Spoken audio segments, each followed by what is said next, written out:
Hello, it's Kyler and we are in Intuitive Momentum Fitness. This is week 68 and I'm excited to connect with all of you.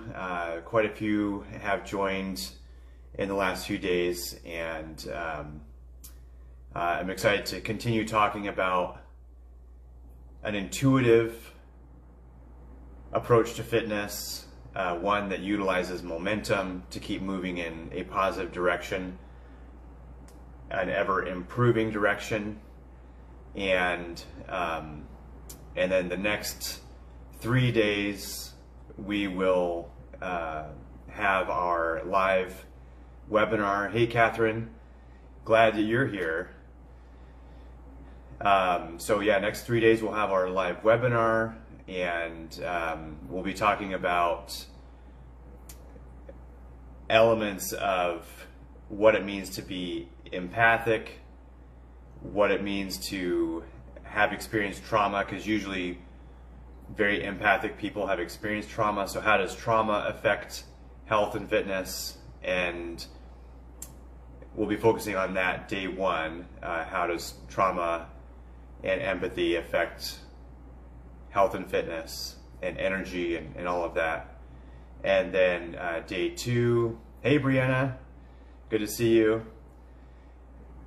Day two, we'll be talking about the challenges of positive life change. You know, it seems like it should be a good thing, a simple thing to eat better and exercise more. Usually that's what people think of when they make some positive life changes in their wellness programming. But there's a lot of challenges that happen as you're becoming a different person. So how do we navigate that? And then the last day, Saturday, we'll be talking about what are the things that I have found most helpful, the elements that I have found most helpful for me as an empath, as someone who loses energy from connecting emotionally to the people around me. What is the most effective ways to move toward optimal health? And so I'm excited to share all of that with you guys this week. But today, I'm going to be responding to the comments that you guys left, but also I wanted to start with what is the philosophy of an intuitive momentum fitness approach? What is that intuitive momentum fitness philosophy?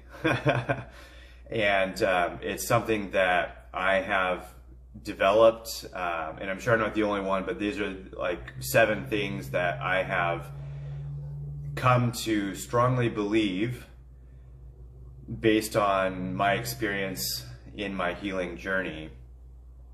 And the first one is that I believe the body is working for us, not against us.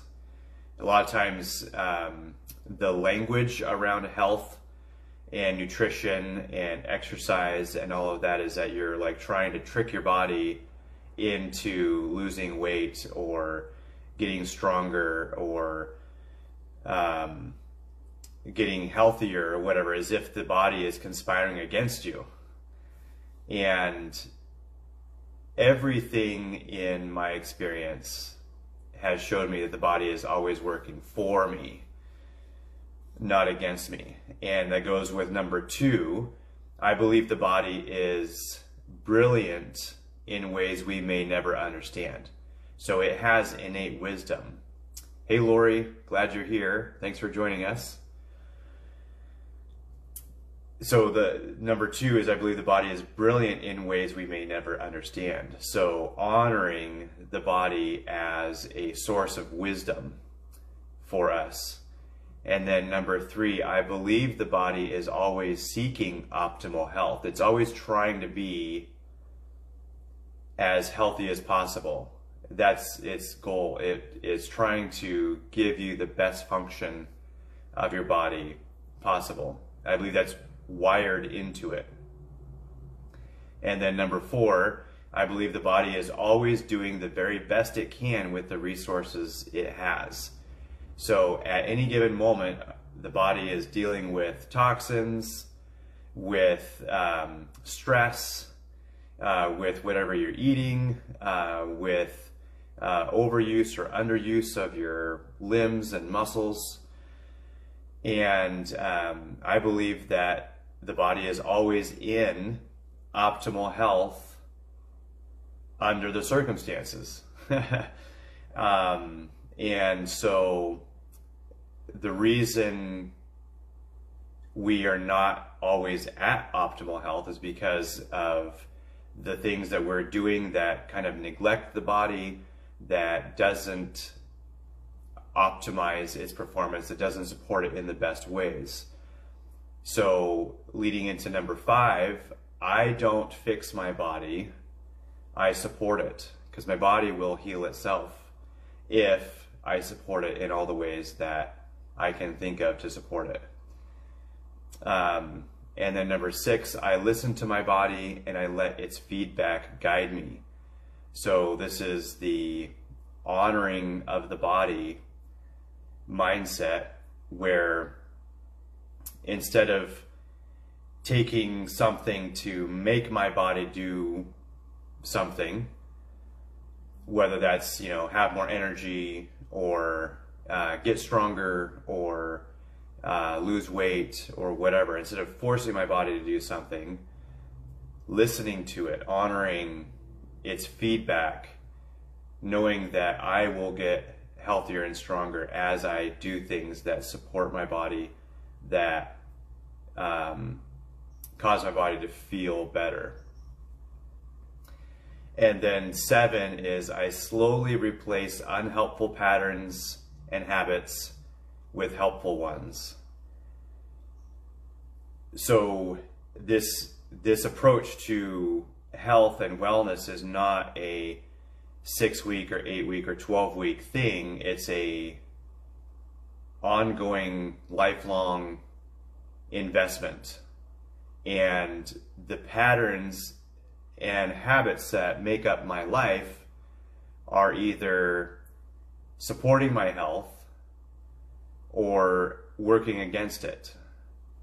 And so identifying what habits and patterns are not helpful and what habits and patterns would be helpful, and then slowly adjusting and switching to the helpful ones, is the key to longevity and vitality and energy and everything else along the way. So yeah, that is my philosophy of health and wellness, fitness, the intuitive approach to fitness.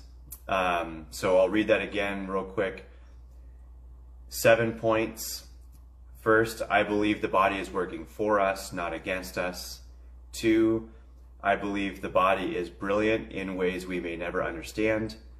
3, I believe the body is always seeking optimal health. 4, I believe the body is always doing the very best it can with the resources it has. Number 5, I don't fix my body, I support it. 6, I listen to my body and let its feedback guide me. And 7, I slowly replace unhelpful patterns and habits with helpful ones. So wanted to start off with that, just so we know, like, what is this approach to health and fitness, and how is it different than other approaches? And I'll be explaining a little bit more, and you'll get a feel for my philosophy on this as I respond to the comments and questions here. So